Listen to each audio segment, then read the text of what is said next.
ہم نے پاکستان گورنمنٹ کو کانٹیکٹ کرنے کی کوشش کی ہے ساری رات، فورن منسٹر کو کرنے کی کوشش کی ہے، وہ سو رہے تھے ساری رات جب بچیوں کے ساتھ زیادتی ہوتی رہی ہے، جب بچوں کو مارا جا رہا تھا وہ سو رہے تھے کہ یہ کیا ان کی ماں بہنوں کے لیے بھی یہی اصول ہوگا کہ وہ سوئے رہیں اور ان کی ماں بہنیں بھی اسی طرح زیادتی کا شکار ہوتی رہیں اور ان کا بیٹا بھی اسی طریقے سے موت کے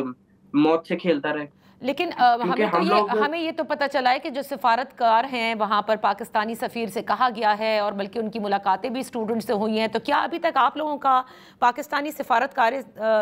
خانے سے کسی قسم کا کوئی رابطہ ہوا ہو، یا انہوں نے اسٹوڈنٹس کو ریچ آؤٹ کیا ہم ہو، نے کیونکہ بڑی تعداد میں اسٹوڈنٹس ہیں وہاں؟ اسٹوڈنٹ یہاں پر پاکستانی ایمبیسی کے لوگ آ رہے ہیں، وہ کہہ رہے ہیں کہ ویڈیوز شیئر نہ کریں آپ، میری طرف مجھے جو ہے وہ پرائم منسٹر پریشر دے رہا ہے،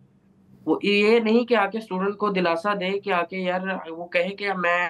سالو کر رہا ہوں مسئلوں کو، وہ یہ کہہ رہے ہیں کہ آپ جو ہے ویڈیوز نہ پوسٹ کریں۔ اب اور یہ اب کون ہمارے کہہ پاس رہا ہے صرف آپ سے؟ ویڈیوز ہیں، یہ آپ سے کون کہہ رہا ہے؟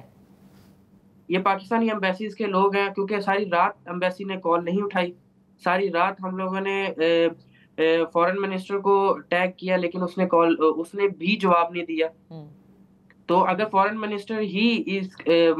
ہماری رسپانسبلٹی نہیں لیتا اچھا، تو پھر اگر کون لے گا سفارت ہماری خانے کے لوگ رسپانسبلٹی؟ آپ سے یہ کہہ رہے ہیں کہ آپ ویڈیوز نہ شیئر کریں، ہم پر پرائم منسٹر کا پریشر آ رہا ہے، تو آپ نے اسٹوڈنٹس نے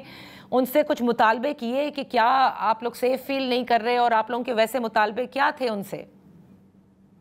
ہمارا مطالبہ صرف یہی ہے کہ اس وقت ہمیں یہاں سے ایویکویٹ کیا جائے،